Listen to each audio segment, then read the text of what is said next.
Bonjour à tous et à toutes. Je vous retrouve aujourd'hui pour une vidéo où je vais vous parler en fait des différents types d'énergie que l'on trouve dans les définitions, dans les canaux qui sont définis.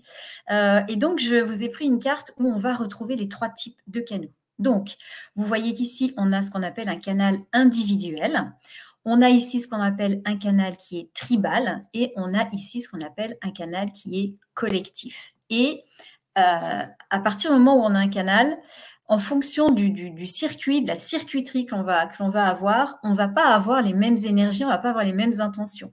Quelqu'un qui est individuel, il n'est pas collectif. Quelqu'un qui est collectif, ça va être un être social, il va être vraiment en lien dans les relations avec les autres. Et un tribal, il est très lié au soutien de sa famille, de sa communauté, de sa tribu. Et donc, ce n'est pas la même intention. Et donc, je partageais en fait ces informations avec un client qui me disait que on pouvait parfois le taxer d'égoïste, mais que lui le voyait pas comme ça. Et en reprenant sa carte, donc on a commencé à regarder les canaux et je lui partageais évidemment que ce canal-là, il y a quand même en fait une perception globale qui est un canal qui est le rouge. Et donc, tout ce qui est en rouge, activé en rouge, c'est votre corps, c'est votre intelligence cellulaire, c'est votre génétique, c'est ce que les autres voient de vous et c'est des choses que vous faites dont vous n'avez pas forcément conscience parce que la personnalité n'a pas conscience en fait de cette carte-là. Sauf ici où on a effectivement une activation de cette porte 38 qui est autant dans la personnalité que dans le design. Mais sinon, le canal dans son entièreté n'est pas conscient pour la personnalité. Et donc, c'est les autres qui vont le mettre en valeur. Et qu'est-ce que dit ce canal? On a ici donc la porte du battant, la porte du guerrier, qui est une pression. Donc, dans le centre racine, c'est toujours une pression, c'est le carburant, c'est l'adrénaline, c'est quelque chose, une pression qui nous pousse à faire les choses. Et là, donc, qui nous pousse à nous battre, qui nous pousse à combattre. Et on a de l'autre côté la porte 28 qui est la porte du preneur de risque, la prise de risque pour faire sa place au sein du collectif.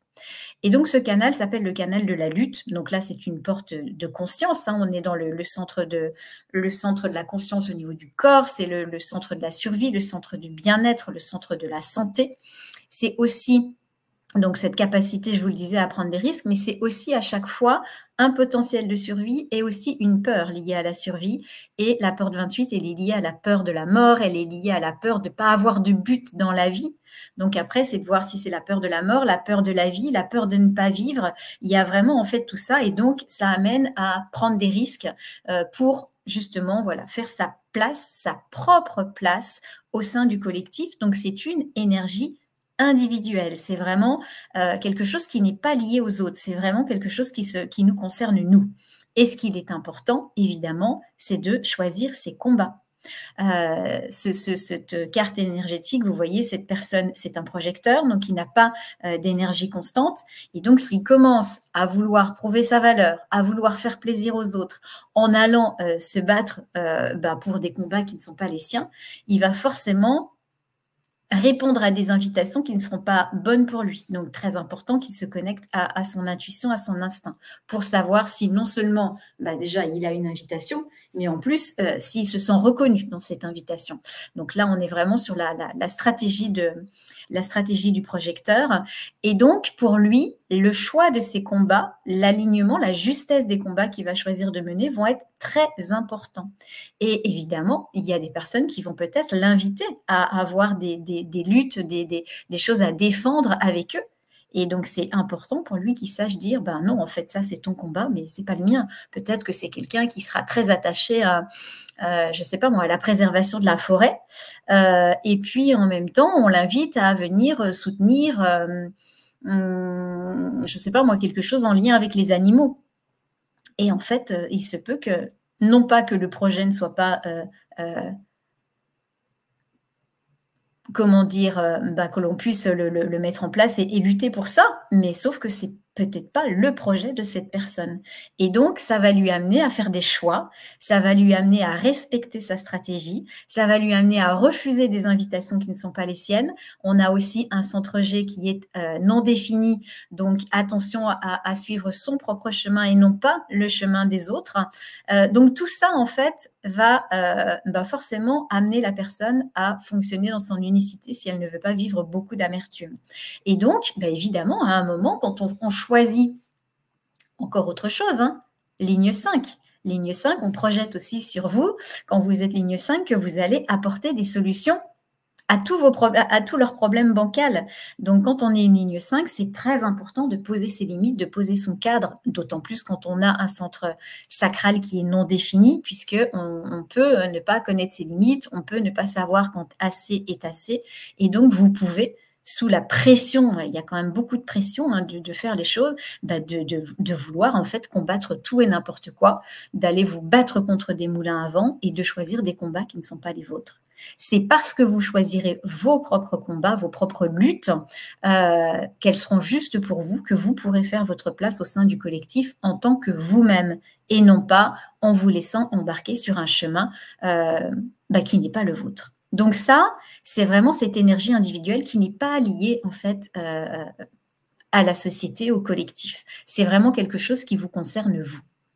Ensuite, ici, on a donc une énergie tribale. Donc, je vous le disais, tout ce qui est lié au tribal est très lié à la famille, à la tribu, évidemment, à la communauté. Et donc, quand on fait les choses, on ne les fait pas forcément que pour soi, là.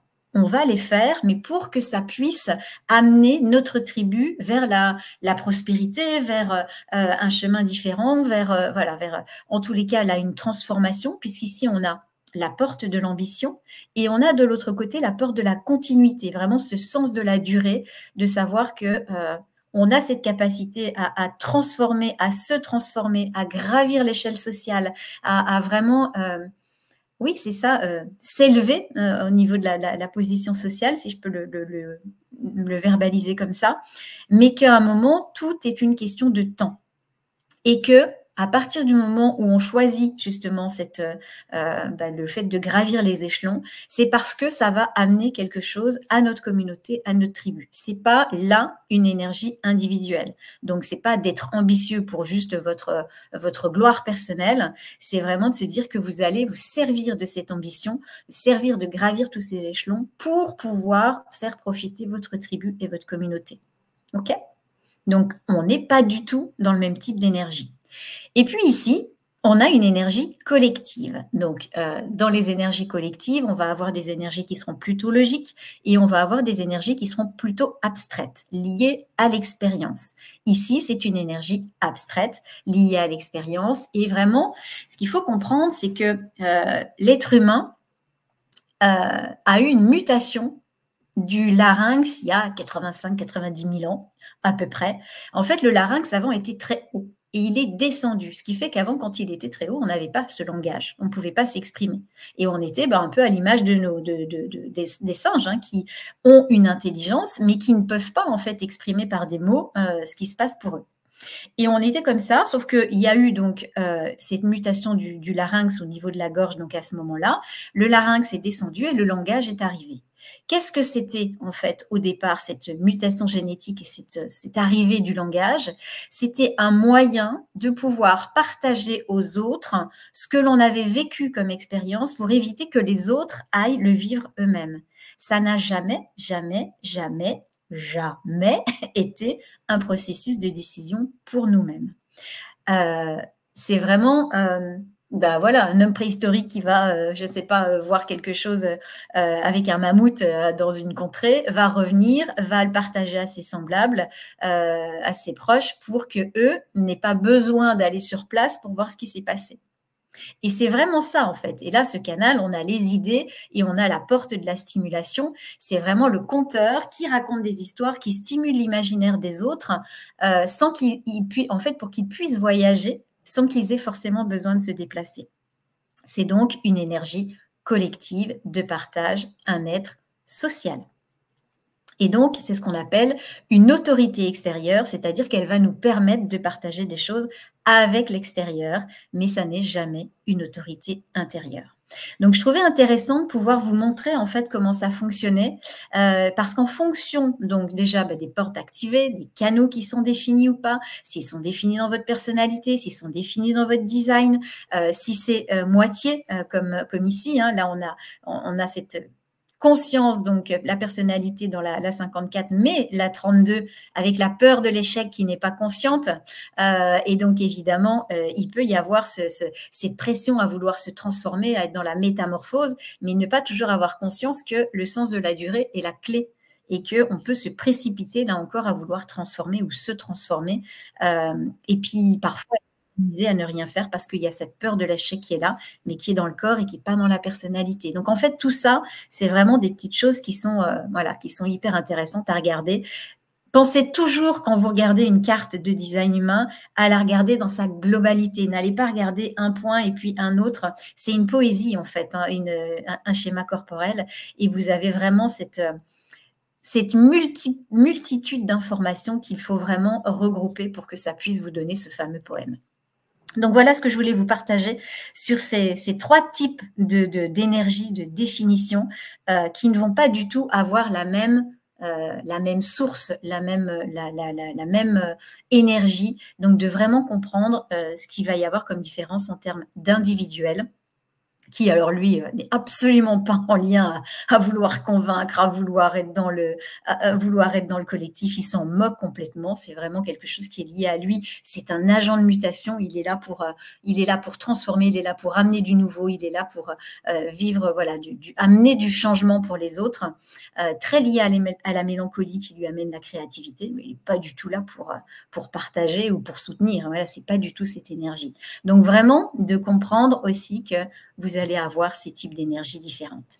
Voilà, j'espère que ça vous a apporté en fait de la clarté sur justement votre type de fonctionnement. Et puis, je vous retrouve très vite pour une prochaine vidéo. Donc, sentez-vous libre, comme toujours, de liker cette vidéo, de vous abonner à la chaîne si vous souhaitez découvrir plus de contenu et être averti quand je publie des vidéos. Et je me fais un plaisir de vous retrouver très prochainement. Belle journée!